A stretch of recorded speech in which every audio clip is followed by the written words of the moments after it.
Hello, magandang araw sa ating lahat mga mi. Ngayong araw ay gagawa tayo ng baon. So, isang baon tips naman ito guys. So, meron akong tinapay dito. Kumuha ko ng 2 slice. Sinati ko to sa 3. So, para makabuo tayo ng 6. So, dahil wala tayong roller, ang gagamitin natin ay sandok. Yan ang ginamit ko. Kumuha ako ng 3 hotdog para makabuoyan tayo ng 6. So, lagyan ko to ng hati sa bandang dulo para magkaroon ng punting design mamaya.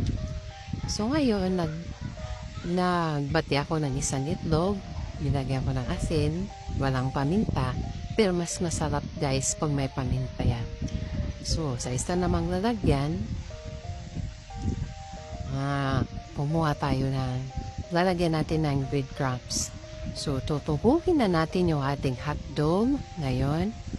Tapos, i-roll natin yung ating tinapay doon sa yung nakaplatin kanina. So, shout out na pala kay Maria Liz Olaso, Palakat from Bohol, at kay Ronald Dantes sa Barangay Pandakaki, Pampanga.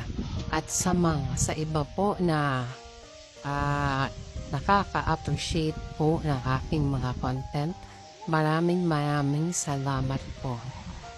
Naway di po kayo magsawa at patuloy na sumuporta sa aking mga content.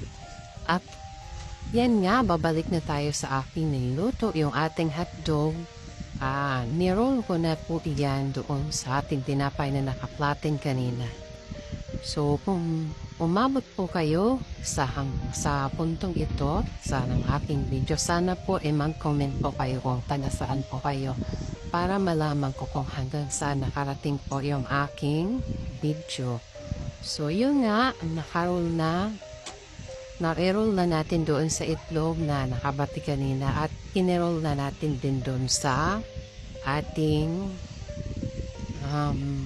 breadcrumbs bago perituhin. So, ganyan lang kasimple guys para mag-i-import din tayo.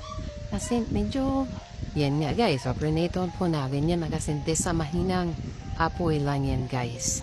So, charan, di ba? May import tayo mga may. Tsaka na yung mga bata na nai-excite din yan. Pagdating sa school, gawin na ano ang binabaon ng mama ko. So that's all for today guys. Thanks and follow